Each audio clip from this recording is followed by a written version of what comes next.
Hello, World Tank Blitzers. It's Littlefinger. Wanted to do a video on Update 8.5, which has been out about a week or two now, and talk about some of the changes from that update.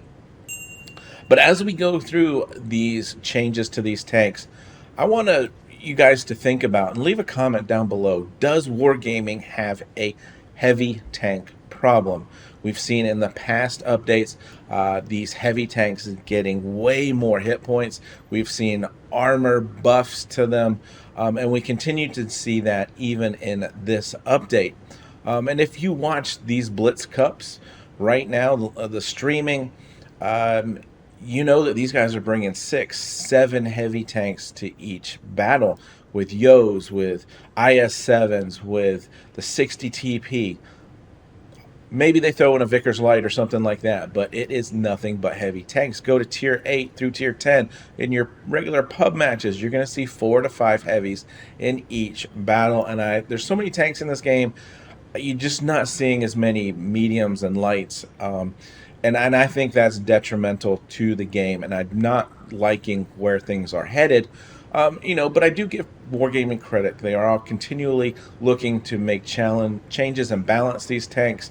But 5-6 years ago, it was nothing but mediums out there. So I'm just not liking where these changes are headed. So I've got the E50M pulled up here with the legendary camo. The reason for that is with this update 8.5, there's a monster camo. I'm sure you've seen it on the loadout screen, but this is nothing that I would spend gold on. For those of you that might have bought it, let me know why. Is it because it's just so goddamn ugly? I don't know. Let me know. All right, so 2 major updates with this besides the changes to the tank. We now have crew voices for Italian, Czechoslovakian, Polish, and Finnish vehicles. So you can turn on national crew voices if you go to settings and then other, and you'll get all of those different voices now. The biggest thing is the economy, how credits work. They've lowered the credit coefficient on just about all tanks, but they have also taken out the repair costs for your tank and the cost for your regular rounds and your HE rounds. Premium rounds still have costs associated with them, as do using your consumables. I don't know if they've quite figured this out correctly, because I'm losing credits if I don't have credit boosters turned on. So it seems like the only way to guarantee that you're making money is to have premium time and credit boosters turned on. Now, it's interesting to note here that they are rewarding you for your Ace Tanker, Top Gun medal, and Kolobanov medals, which is rightly so, and I think they should, and I think that was certainly time to add that into the game. They do also have an animated avatar here. You're only going to see that on your loading in screen and your battle results screen. You're not going to see this in game though. So I do want to head on over to Blitz Hangar. So let's bring that up. Great place here, blitzhanger.com, to go through these changes. And there's that E50M and that nasty looking monster camo. So we've got 3 new tanks coming. AMX Xmas. Yeah, wonder when this will be coming out. Certainly before Christmas this year, I would imagine. Just going to be your standard AMX. Maybe this will be the December Battle Pass tank. I think that would be a very safe bet. You've probably seen pictures around of the Object 268 and just how red this frontal armor is all around. It's in testing right now, so I would expect some changes to this. Maybe we see that lower plate pennable, but from what we've seen in pictures right now, this tank looks a little over armored, shall we say. And then we've got the T100LT tier 10 tank, very low profile. This looks like it could be an interesting tank indeed. But now let's scroll through here and just talk about some of the changes. The Concept 1B is a tank that obviously not out yet, Again, this is another tank that is going to be really interesting to play with such a narrow turret there. Not a lot you can aim at when it's pointing straight at you, but obviously it's going to have some weak sides and whatnot. So it'll be interesting to see when that tank hits. I'm sure it'll be in crates. And you're going to see some pen numbers going up on a lot of tanks. Well, why is that? Well, because they've increased the armor on so many tanks that you just can't pen them anymore. So T-54E1 gets a pen increase. And a lot of these here, keep in mind, are on the lower tier guns, making them more competitive after you first buy them. However, for me, when I got to these tier 9, tier 10 battles or tanks, I would automatically upgrade the gun with free XP before even playing these lower tier guns. Anyway, we'll move on. As you can see, those are all lower tiers. The Pershing tier 8 gets a nice DPM increase from 1929 to 2347. Certainly going to make that more playable. Here we get into those tier 8 tanks with some nice pen increases. The T69, the Chrysler K certainly needed it.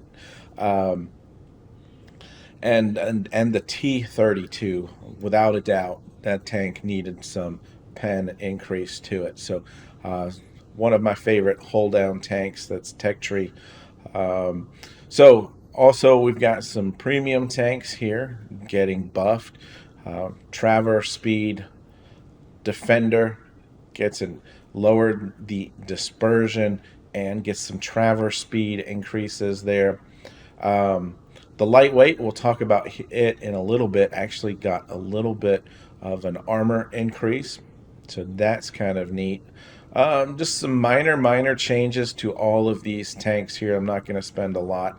The KV5 is another one that got a really nice armor increase and a nice little DPM increase. IS-5, talked about that just the other day with a little bit of aim time improvement. Let's see. And it's kind of interesting to see a lot of premiums in here.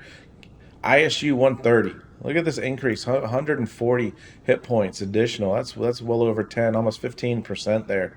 SU 130 gets an PM gets an increase in its aim time, or the aim time's decreased, making it faster. So all of these things, trying to make these mediums, TDs, a little bit more competitive. How about the Tiger 2 getting more hit points? I mean, did the Tiger 2 really need more hit points? I don't see it. I don't feel that they did. The VK gets better gun accuracy. And that might have been needed, to be honest with you. I hate that tank. Look at this. So, Centurion Tier 8. We got to increase the DPM on it because it just can't compete against these heavy tanks. Carnarvon, again, huge increase on its top gun. Chieftain, look at this, 300 DPM increase, 15% increase to its DPM. And this is all a reaction to increasing those heavy tanks. So some tanks that we haven't seen in store here, so hopefully they will be coming out soon. It's kind of nice to see that. We've got the AMX CDA TD, French TD,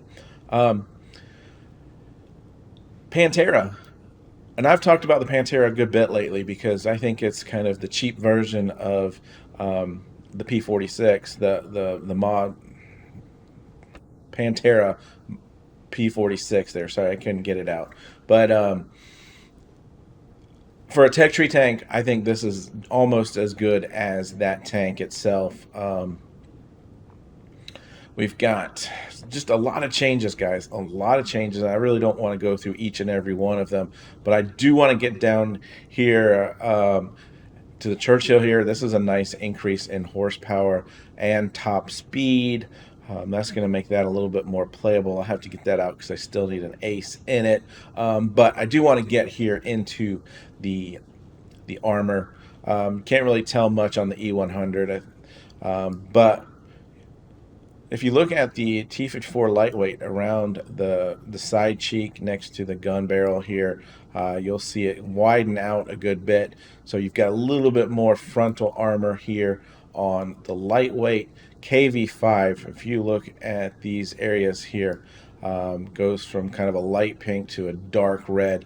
You still do have some places on this KV5, and keep in mind it got a DPM buff as well. One of the tanks that I played recently after the update and just had an enormous game in it, and I've been trying to ace this one, the VK 4502. I mean, look at the armor increase. If you can get this thing laid back, effective armor increase on this with that, it just makes it a completely different playable tank. The WZ111 1GFT, look at that. Look at that armor increase. And this is making it all that more difficult here for the medium tanks to pen and whatnot. Much needed on the AMX 5100 around the turret here. You can actually potentially play this in a hold down position. This was one of those tanks that it didn't matter where you were, you're going to get penned by whoever shoots at you. So there's that Pantera with that frontal armor increase. So TVP, look at this. This was another tank that was just going to get penned no matter where you were, and we're seeing some increases in those armors. So I'm concerned that we're having to increase armor because of all of these heavy tanks, and so what's next? All of the medium tanks are going to be underperforming, so we're going to have to redo all of the medium tanks. I just feel like we've headed a little bit too far in the wrong direction with this and some of the previous updates. So leave me a comment down below and let me know what you think about the heavy problem in the game right now. Is it there, or am I imagining it? And of course, guys, remember to get educated, not fingered. Littlefinger, out.